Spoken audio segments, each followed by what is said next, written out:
দস্তগীর জাহাঙ্গীর ভাইকে আমি প্রথমে শুরু করি যে ডক্টর ইউনূসের আমেরিকা সফরটা কেমন হলো? কিন্তু ডক্টর ইউনূস এখনো পর্যন্ত উনি নিজকে প্রমাণ করতে চেষ্টা করেছিলেন আবারও যে আন্তর্জাতিক মঞ্চে তিনি একজন ভালো প্লেয়ার। কিন্তু আপনারা জানেন যে এইবারের সেই ভালো প্লেয়ার যেহেতু বাইডেন প্রশাসনও নেই এখানে, তাকে কিন্তু ক্লিন্টন ফাউন্ডেশনের কোনো অনুষ্ঠানেও দেখা যায়নি। তারপর উনি চেষ্টা করেছিলেন যে ডোনাল্ড ট্রাম্পের দৃষ্টি আকর্ষণ করা যায় কিনা, সেটাও একেবারেই আমি বলবো যে আপনারা আমার চেয়ে বেটার জানেন, যদিও আমি এখানে কেন্দ্রবিন্দুতে একদম নিউ ইয়র্কে ডিসি স্টেশন ছেড়ে এখানে নিউ ইয়র্ক সিটিতে আছি। কিন্তু আপনারা সবাই জানেন একটি ঘরকে দেখতে হলে বাইরে থেকে দেখতে হয়, ভিতর থেকে দেখাটা অনেক সময় অসম্ভব হয়ে পড়ে। অতএব দেখা যাচ্ছে যে ডক্টর ইউনূস ট্রাম্পের সাথে দেখা করার কোনো সুযোগই তৈরি করতে পারেননি, এবং ওনার সাথে যে কিভাবে কোন শব্দ বলবো, আচ্ছা ভালো শব্দগুলোই বলি, যে যারা রয়েছেন টিম মেম্বার হিসাবে ওনার, তারা যে একেবারেই অকার্যকর, তাদের সাথে যে কোনো ধরনের পলিটিক্স, পলিসি এবং ডিপ্লোমেসি ইন ওয়াশিংটন ডিসি তথা নিউ ইয়র্কে গত এক সপ্তাহের তাদের সাথে কোনো যোগাযোগ নেই। অতএব এটা কূটনৈতিক মারাত্মক একটা ফেইলিউর। এবং একটি ছবি তারা প্রকাশ করেছে, যে সম্মিলিত একটা ছবি ডক্টর ইউনূস, তার মেয়ে এবং আমেরিকার প্রথম দম্পতির, সেটা নিয়ে এখনো ধোঁয়াশা কুয়াশা না, এটা নিয়ে বিশ্লেষণ চলছে যে এটা এআই দিয়ে তৈরি কিনা। এটার একটা প্রথম কারণ বলে রাখি, খুব সাধারণ পুরাতন কারণ, যে পৃথিবীর যে কোনো জায়গায় আপনি যদি কোনো রিপোর্ট পেশ করেন, কোনো পুলিশ স্টেশন অথবা সামহার বা এনি জায়গায়, সেটা যদি ঘটনা ঘটার ৩-৪-৫ দিন পরে করেন, তাহলে প্রথমেই আপনার দিকেই সন্দেহের তীর আসবে যে আপনি 4 দিন কোথায় ছিলেন, আপনি কেন এই বিষয়টা করেননি। অতএব তারা ছবি তোলার ডেট এবং ছবি প্রকাশের ডেট, সেটা নিয়ে তারা যে করেছেন, তাতে এআই দিয়ে হাজার হাজার ছবি এখন, এমনকি আমি আমার খুব কাছের মানুষদেরকেও দেখেছি যে একই ছবিতে তাদের ছবি দিয়ে প্রকাশ করেছে। সো এটাও একটা ফেলুর। কূটনৈতিক কোন সংলাপে উনি অংশগ্রহণ করতে পারেননি, কোন ধরনের কূটনৈতিক সংলাপ কারোর সাথে, কোন দেশের সাথে, ইউরোপিয়ান ইউনিয়ন বলেন, জাতিসংঘের কোন প্রভাবশালী রাষ্ট্রের সাথে আপনি কূটনৈতিক কোন ধরনের সংলাপ উনি দেখেননি। উনি এখানে এসেও আরেকটা কাজ করেছেন, সেটা হলো প্রতিহিংসার প্রকাশ ঘটিয়েছেন। উনি প্রতিহিংসার প্রকাশ ঘটিয়েছেন এখানে বসেও। উনি এখানকার শুধু তার মানে এটা এইভাবেই আমার তুলে ধরা উচিত। আসলে সবাই যারা শুনছেন, আপনারা প্লিজ দয়া করে এই বিষয়টা নিয়ে আরো আলাপ করবেন। বাংলাদেশের প্রতিটি সরকারি প্রতি বৎসরই এখানে একটা পিকনিক করতে আসে এই জাতিসংঘে।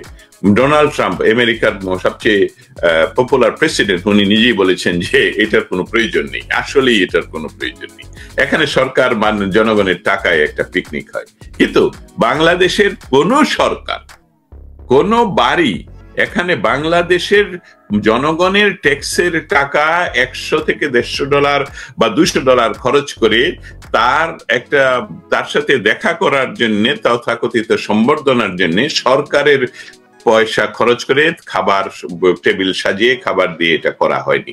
ডক্টর ইউনূস এটা এবার করেছেন, এবং সেটা সে সরকার তাদেরকে ডিনার পার্টির কথা বলে নিয়ে গিয়ে সেটা নাম দিয়েছে গণ সম্বর্ধনা। অবশ্যই এটা কোনো সম্বর্ধনা নয়, এবং সেখানে যাদেরকে ইনভাইট করা হয়েছে সেটা এই প্রবাসী বাংলাদেশি আমেরিকানদের মধ্যে যারা বাংলাদেশকে এখানে প্রতিনিধিত্ব করে, তাদের মধ্যে একজনকেও আপনি দেখবেন না। সেই ছবিও তারা যারা প্রকাশ করেছে সেখানে কাউকে দেখবেন না যে প্রণিধানযোগ্য কোনো বেশি ব্যক্তি বা ব্যক্তি গোষ্ঠী।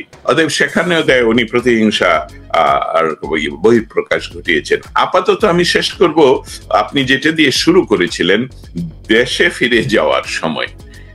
হ্যাঁ, ডক্টর ইউনূস, আপনি সরকারের টাকা খরচ করে আর জনগণের টাকা খরচ করে এসেছেন এখানে। যে আপনি যেহেতু দাবি করেন যে অনেকেই আপনাকে 5 বছর থাকতে বলে, 10 বছর, এমনকি 50 বছর, আপনি নিজে প্রকাশ করেছেন যে আপনি কোনো ধরনের গণতন্ত্রে বিশ্বাসী নয়। আপনি পিছনের দরজা দিয়ে ক্ষমতা দখল করাতে বিশ্বাসী, এবং তারপর অনির্বাচিত ভাবে উনি আজীবন ক্ষমতায় থাকার জন্য উনি সমস্ত চেষ্টা করে যাচ্ছেন। অতএব আপনি যেভাবে বলছিলেন যে আমরা কেউ জানি না, আমি নিউ ইয়র্ক সিটিতে বসেও জানি না ফ্লাইট নাম্বার কত, কয়টায় উনি এয়ারপোর্টে যাবেন, কোন ফ্লাইটে কোথায় গমন করবেন। আমরা জানি উনি এসেছিলেন আরব এমিরেটসে এসেছিলেন, এখন যাবেন কিভাবে সেটা সত্যি এখনো পর্যন্ত গোপন। ধন্যবাদ। Thank you. ছবির ব্যাপারটা যেহেতু আপনি তুললেন, আমি একটু খোঁজ নিয়েছিলাম ওয়াশিংটনে। ছবিটা হলো যে ওই ট্রাম্প এবং মেলানিয়া আগে পোজ দিয়ে ছবিটা তুলে রেখেছিল, পরে ওই ফটো কর্নারে সবাই যার যার মতো ছবি তুলেছে। ট্রাম্প কিন্তু একটা শুট দিয়েছিল উইদাউট এনিওয়ান, পরে এই ইনুস ডিনার ছবি এবং ওই আগের ছবিটা অ্যাড করে হোয়াইট হাউস থেকে পাঠানো হয়েছে, এই জন্য 2-3 দিন সময় লেগেছে। কিন্তু যেভাবে এটাকে বাংলাদেশে মিডিয়ায় প্রেজেন্ট করা হয়েছে, বাংলাদেশের মিডিয়া আমার কাছে মনে হচ্ছে যে আরেকটু দায়িত্বশীলতার পরিচয় দিতে পারতো, কারণ মিডিয়া বলছে যে মানে মিডিয়ার ভাষ্য অনুযায়ী যে একসাথে ছবিটা তুলেছে এবং they were instructed to say so. আমার কাছে যেটা মনে হচ্ছে যে ছবিটা দিয়ে বলা হচ্ছে যে এইভাবে নিউজটা করো।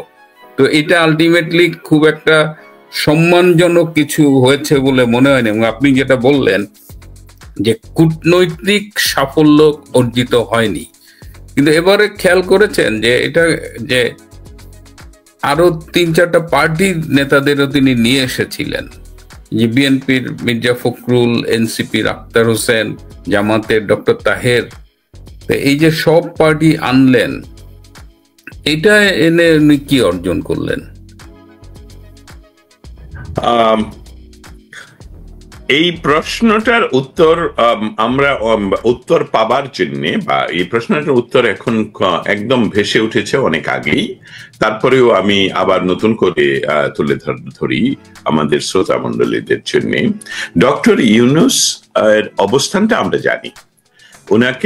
উনি নিজেই বলেন ওনাকে নিয়োগ দিয়েছেন হলো বাংলাদেশের কতিপয় ছাত্র নামধারী গুন্ডারা, একদম আমি শব্দটি ব্যবহার করলাম, এবং ঠিকাদার হিসাবে কাজ করেছে হলো বাংলাদেশ সেনাবাহিনী। এই দুইয়ের সম্মিলনে ডক্টর ইউনূস তার ক্ষমতায় বসে উনি নিজের সমস্ত কাজগুলো করছেন, ব্যবসা প্রতিষ্ঠান করছেন, এই করছেন। দেশের জন্য গত এই 14 মাসে কি হয়েছে আমরা সকলেই জানি। সেখানে দিল্লি থেকে আরম্ভ করে জাপান পর্যন্ত ডক্টর ইউনূসের সাথে সম্পৃক্ত যে কোনো ব্যক্তি যে কোনো জায়গায় উপস্থিত হয়েছেন। জেনেভাতে আসিফ নজরুল, যিনি মোহাম্মদ নজরুল নাম ওনার, তাকে সহ এই যে প্রচন্ড ক্ষোভ জনমানুষের একটি সাজানো গোছানো, এই যে সুন্দর করে বললেন একজন, দেশে ধ্বংস করে রপ্তানি করে ইন্ডিয়া, ওকে, সেই সাজানো গোছানো একটি দেশকে উনি যেভাবে দখল করে নিজের সম্পত্তি হিসেবে ব্যবহার করছেন, অতএব সাধারণ মানুষের দলমত নির্বিশেষে যারা আওয়ামী লীগেরও সাপোর্টার নয়, তাদের ক্ষোভের সম্মুখে, তাদের প্রতিবাদের সম্মুখীন হচ্ছেন ইউনূসের সকল মেম্বারগুলো, তার এই ডাকাত দলের বলবো। অতএব ডক্টর ইউনূস যখন এবার জাতিসংঘে আসার পরিকল্পনার আগে তার ধারণা হয়েছে, এবং সেটা সত্য, যে উনি যদি একা আসেন তাকে তো গণসম্বর্ধনা মানে কেউ তো তার জন্য এয়ারপোর্টেও আসবে না, বিদায় জানাতেও আসবে না। তথাপি তার উপদেষ্টারা যদি কোথাও বের হয় সেখানে গণরোষের সৃষ্টি হবে, এবং তাই কিন্তু ঘটেছে। তা থেকে একটি বৃহত্তর রাজনৈতিক দল যেমন জাতীয়তাবাদী দল, তাদেরকে যদি ওনার সাথে নিয়ে আসতে পারেন, জাতীয়তাবাদী দলের লিডার আসলে সাধারণতই বিএনপির মানুষেরা এয়ারপোর্টেও যাবে এবং বিভিন্ন জায়গায় উপস্থিত থাকবে, এবং ক্লেশটা তারা তৈরি করবে আসলে বিএনপি এবং আওয়ামী লীগের মাঝে ভুলে যাবে যে ডক্টর ইউনূসের তো কোনো কিছু হয়নি। এই খেলাটা উনি খেলেছেন, এবং সেখানে এই ট্র্যাপে পাও দিয়েছেন আমাদের বিএনপির সিনিয়র লিডার, আপনারা জানেন, মহাসচিব। তাতে করে কি হলো, ডক্টর ইউনূস যে চেষ্টাটা চালিয়েছিলেন তার কিছুটা বহিঃপ্রকাশ ঘটেছে, বিচ্ছিন্ন ঘটনা ঘটেছে। যেমন ডক্টর এয়ারপোর্টে মির্জা ফখরুলকে আওয়ামী লীগের লিডাররা একা পেয়েও তাকে অপমান করেননি, কিন্তু জাতিসংঘের সামনে ভার্জিনিয়া আওয়ামী লীগের সভাপতি জিয়াই রাসেল বাঙালি দেখে সেই জায়গায় ঢুকে পড়ার পর, এটা ভুল জায়গা, এটা বিএনপির অবস্থান ছিল, সেখানে তাকে আহত করা হয়, তাকে প্রচন্ড আক্রমণ করা হয়, ফিজিক্যাল টর্চার করা হয়, এবং সেসবগুলো ভিডিওতে দেখা যায়। এবং সরকার সেটাকে প্রকাশ করে, বিএনপির চেয়ে সরকার সেটাকে প্রকাশ করে যে বিএনপি প্রচন্ড মার দিয়েছে আওয়ামী লীগকে। এইটা ছিল তাদের ডক্টর ইউনূসের শেয়াল বুদ্ধির মৌলিক পরিকল্পনা। এবং সেই পরিকল্পনায় আমি বলবো কিছুটা সাকসেস উনি হয়েছেন, কিন্তু সার্বিকভাবে যেই দলটির প্রচন্ড ক্ষতি হয়েছে সেই দলটির নাম হলো জাতীয়তাবাদী দল বা বিএনপি। কারণ বিএনপির মহাসচিব ওনাকে প্রেজ করেছেন যে তার চেহারায় নাকি জিয়াউর রহমানের প্রতিচ্ছবি উনি দেখছেন। আমি খারাপ ভাবে ইঙ্গিত করতে চাইনি, এটা সঠিক নয়। এবং সঠিক নয় এই অর্থে উনি সব যা বলবে এটা ওনার ব্যাপার, আমি কে বলা সঠিক নয়। এতে করে ডক্টর ইউনূসের শিয়াল বুদ্ধির কাছে আমাদের মির্জা ফখরুল পরাজিত, এমনকি বিএনপি পরাজিত, এবং আগামী নির্বাচনে এর প্রতিফলন ঘটবে। এটাই ছিল তার মৌলিক লক্ষ্য। আরো কিছুটা শোনা যায়, কিন্তু সেই ধরনের কোন কূটনৈতিক মিটিং এর কথা, সভার কথা বা পরিকল্পনার কথা আমরা শুনিনি, দেখিনি। এখানে অবস্থান করেছিলাম কিন্তু জানতে পারিনি, দেখা যায়নি, জানি না ইন্টারনালি কিছু ঘটেছে কিনা। সেটা ছিল নাকি ধারণা করা হচ্ছিল যে জাতীয়তাবাদী দল এবং জামায়াতে ইসলামকে নিয়ে ডক্টর ইউনূস ট্রাম্প প্রশাসনের সাথে কোনো একটি মৌলিক চুক্তিতে আসবেন আগামী নির্বাচন এবং নির্বাচনোত্তর সরকার নিয়ে, এবং সেই সকল বিষয়ে আলাপ হয়েছে বলে আমরা সংবাদ পাইনি। ধন্যবাদ।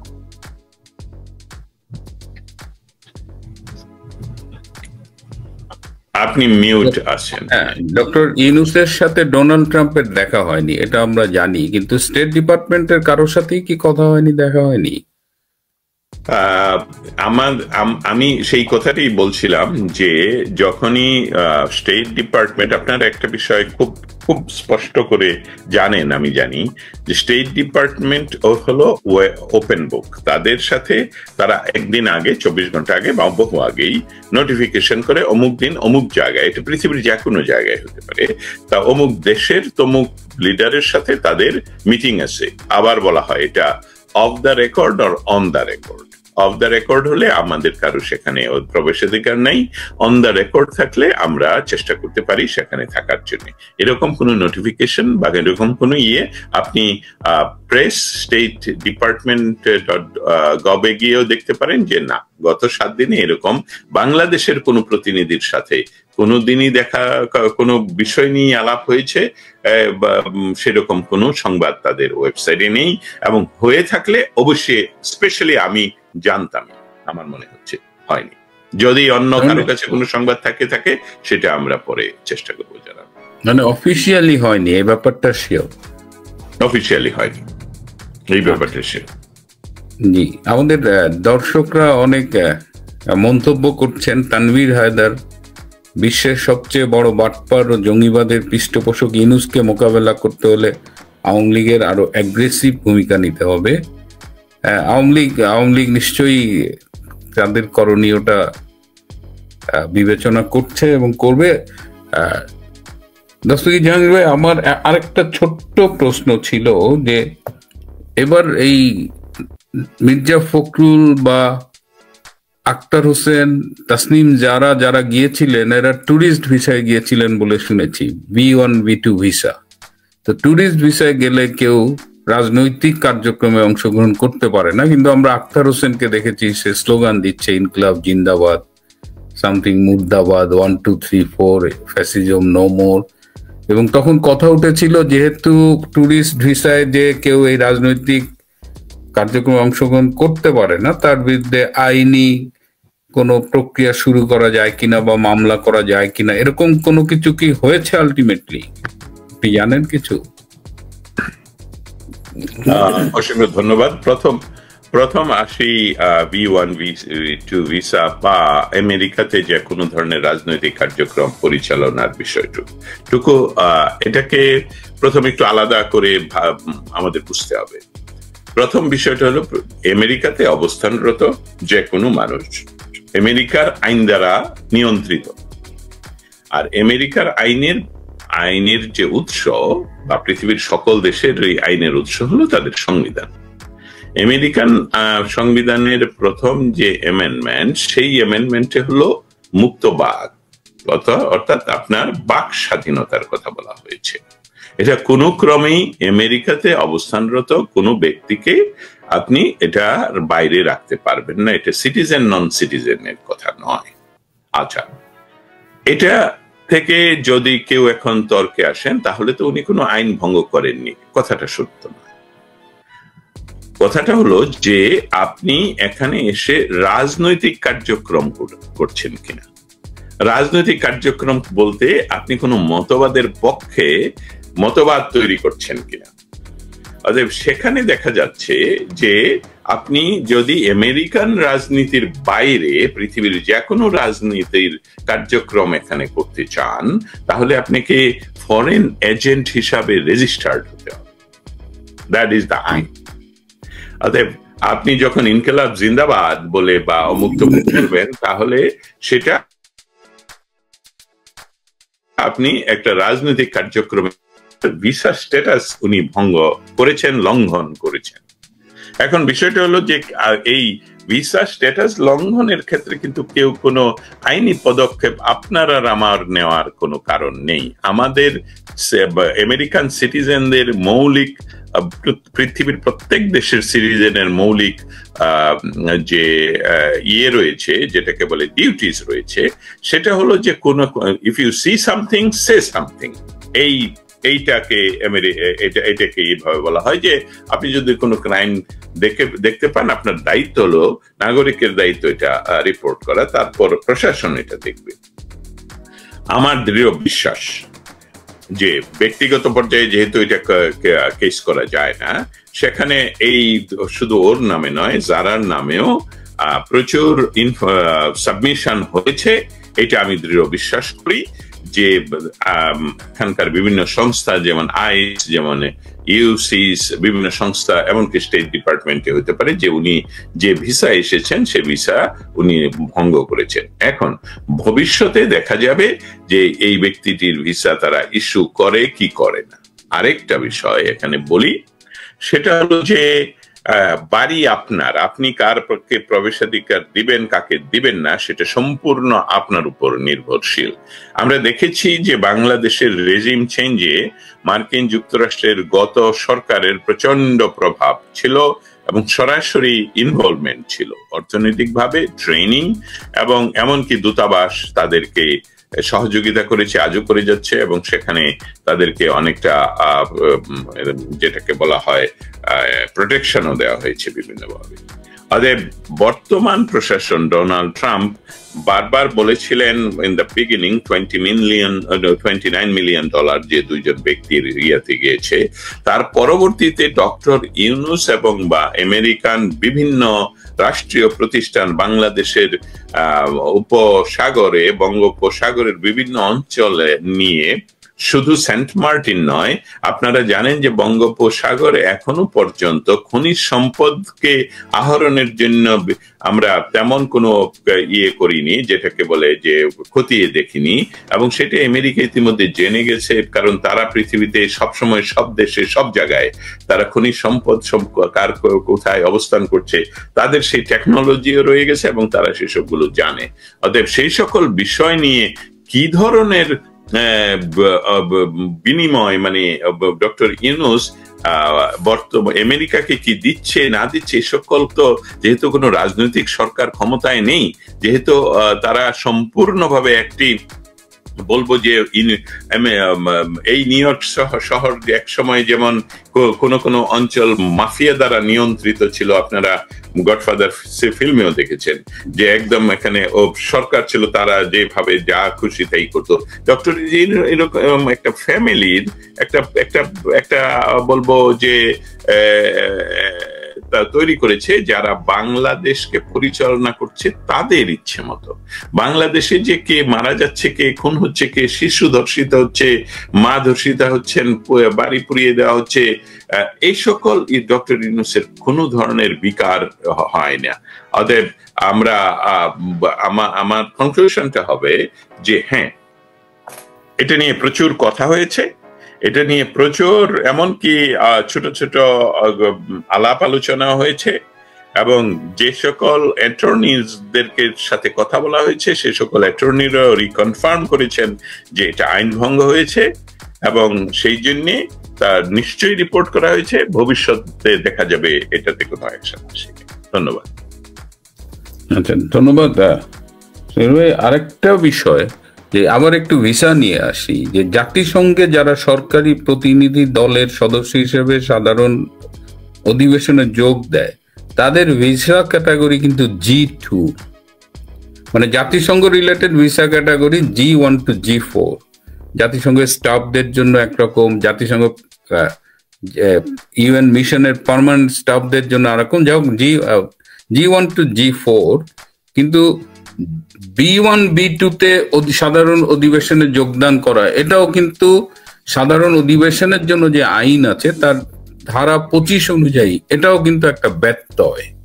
এখানে বাংলাদেশ সরকার ইউএন সাধারণ অধিবেশনে যোগদানের জন্য যে আইনটা আছে সেই আইনের 25 ধারা ভঙ্গ করেছে, এবং এটা নিয়ে একজন ব্রিটিশ আইনজীবী, মানবাধিকার আইনজীবী, তিনি জাতিসংঘে চিঠি দিয়েও লিখেছেন। আপনার কাছে কি এ ব্যাপারে কোনো ইনফরমেশন আছে কিনা?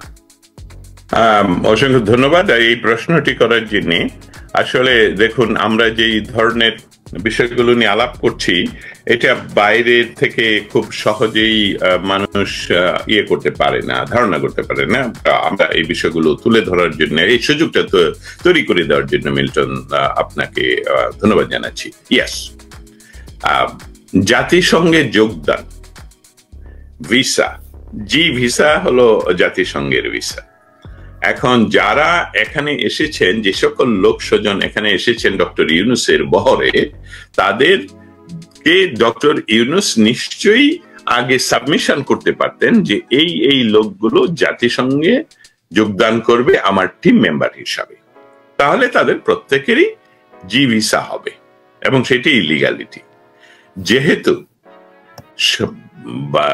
লন্ডনের এই ঘটনা দেখে, যে লন্ডনে যেভাবে প্রতিহত করা হয়েছে ডক্টর ইউনূসের বিভিন্ন উপদেষ্টাদেরকে, জাপানে যেভাবে প্রতিহত করা হয়েছে, অতএব শেষ মুহূর্তে ডক্টর ইউনূসের এই শিয়াল বুদ্ধিতে এই পার্টির নেতৃবৃন্দদেরকে সাথে আনা হয়েছে, যাতে করে এখানে একটা ক্ল্যাশ উনি তৈরি করতে পারেন, একটা সাপোর্ট তৈরি করতে পারেন। উনি থাকবেন জাতিসংঘে, বাইরে আওয়ামী লীগ, বিএনপি, জামায়াতে ইসলাম বিভিন্ন প্রদর্শনী করতে থাকবে, যেটা আলটিমেটলি ঘটেছে।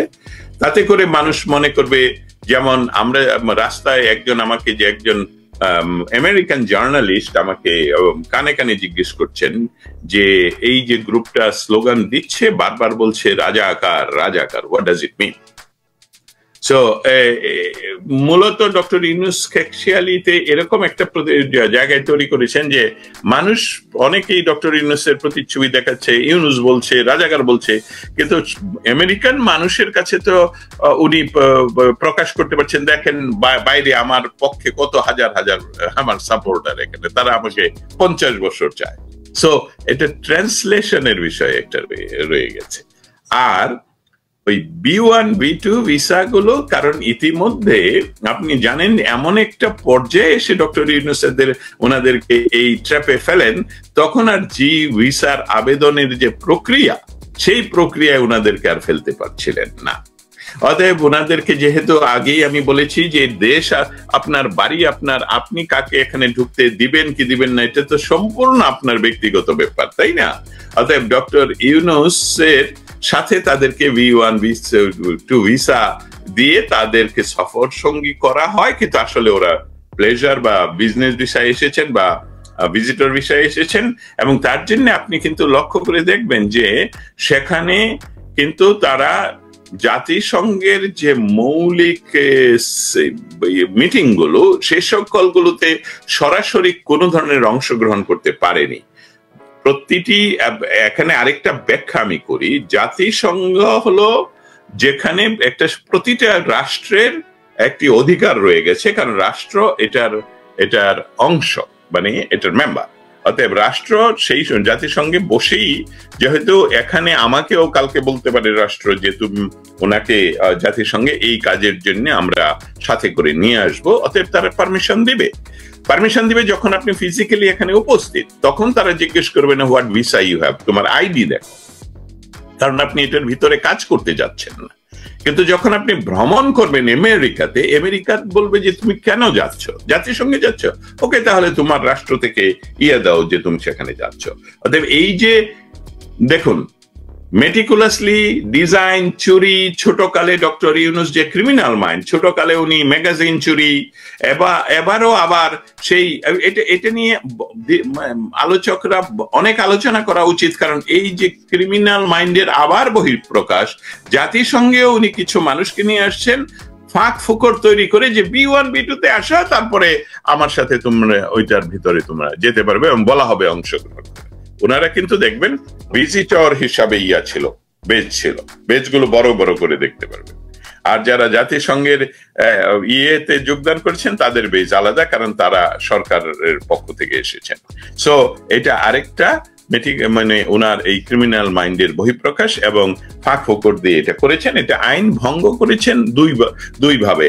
B1 B2 ভিসা এতে প্লেজার করতে এসে যদি উনি রাজনৈতিক কার্যক্রম বা অন্যান্য কোনো কার্যক্রমে অংশগ্রহণ করে থাকেন, তাহলে আইন ভঙ্গ হয়েছে। যদি এটা করা হয় যে আমি আসছি ভিজিট করতে, জাতিসংঘের এই সাধারণ পরিষদ দেখতে, সরকার আমাকে নিয়ে গেছে, অবশ্যই এটা একটা আর্গুমেন্ট আছে। তবে জাতিসংঘকে যদি জিজ্ঞেস করা হয় এটা সঠিক কিনা, আমি মনে করি এটা সঠিক একটা স্টেপ, যে জাতিসংঘকে নিজের রাজনৈতিক ক্যারিয়ারের জন্য ব্যবহার করেছে, ট্রিক করেছে ডক্টর ইউনুস। অতএব এটা বিশ্লেষণ করে যদি ব্যাখ্যা চাওয়া হয়, আমার মনে হয় জাতিসংঘ এটার উত্তর দেবে। তবে একটা বিষয় আমি আগেই সতর্ক করে দেই, জাতিসংঘ হলো একটি এমন বিষয় যে সেখানে বিষয় নেই, এটা হলো যে প্রতিটি রাষ্ট্র এটার মেম্বার, এবং রাষ্ট্র ছাড়া অন্য কেউ তার জবাবদিহিতা চাইতেও পারে না, এবং তারা দিতে বাধ্য নয়। অতএব রাষ্ট্র যেহেতু বাংলাদেশ, সেখানে তার কাছে বা রাষ্ট্র হিসেবে অন্য কোনো রাষ্ট্র যদি বলে যে এটা কিভাবে হলো, এটা তো আমাদের নিয়মে নেই, তাহলে তারা উত্তর দিতে বাধ্য। কিন্তু আমি দস্তগীর জাহাঙ্গীর বা ডক্টর মিল্টন আপনি চিঠি পাঠালে তারা উত্তর দিবে কিনা সেটাও সন্দেহ। ধন্যবাদ।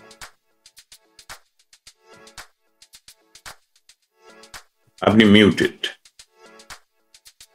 সেটাও ঠিক যে তারা প্রচুর চিঠি পায় এবং চিঠির উত্তর দেওয়ার ব্যাপারে মানে এটা ফিজিবল না, কিন্তু লয়াররা চিঠি লিখলে মাঝে মধ্যে উত্তর দেয়। যাই হোক, উত্তর দিল কি না, কিন্তু বিষয়টা হলো যে ডক্টর ইউনূস এখানে একটা প্রতারণার আশ্রয় নিয়েছেন, এবং আপনি ছোটবেলার হ্যাঁ মানে এই জায়গাটা আমরা আশা করি না যে আমাদের দেশের সরকার প্রধান প্রতারণার আশ্রয় নিয়ে জাতিসংঘে অংশগ্রহণ করবে তার প্রতিনিধি দলের কতিপয় সদস্য। আমি একটু ওই গণসম্বর্ধনাটা আবার ফিরে যেতে চাই। আপনি যেটা বলছিলেন that was a dinner program, ওখানে যারা পার্টিসিপেট করেছে তারা কি সবাই পয়সা দিয়ে পার্টিসিপেট করেছে, মানে নাকি আয়োজকরাই পে করেছে? বাংলাদেশ সরকার আয়োজন করেছেন dinner party, invited guest only, এবং সেটা ইয়েতেই হলো নাগরিক সম্বর্ধনা থাকে, স্টেজ থাকে, এবং সেখানে থিয়েটার স্টাইলে আপনি বসে থাকবেন, স্টেজ থেকে আপনি সম্বর্ধনা নিচ্ছেন, আমাদের পক্ষ থেকে কেউ কথা বলে সব সাধুবাদ জানায়, কাজের জন্য ধন্যবাদ জানায়, এমন প্রতিক্রিয়া জানায়। আর এটা ছিল যে ডক্টর ইউনূসের ডিনার পার্টি, এবং সেটার আয়োজক হলো বাংলাদেশের সরকার, এবং বাংলাদেশ সরকারের এক্সটেন্ডেড হ্যান্ড হলো এখানকার দূতাবাস বা যারা রয়েছে, তারা সিলেক্টিভ পার্সনদেরকে ইনভাইট করে নিয়ে এসেছেন ডিনার পার্টিতে, এবং এটা কোনো গণসম্বর্ধনা বা সম্বর্ধনা ছিল না, বাংলাদেশ সরকারের পয়সায় এখানকার ওনাদের যাদেরকে মনে করেছেন ইনভাইট করা প্রয়োজন তাদেরকে ইনভাইট করে ডিনার পার্টি দিয়েছেন।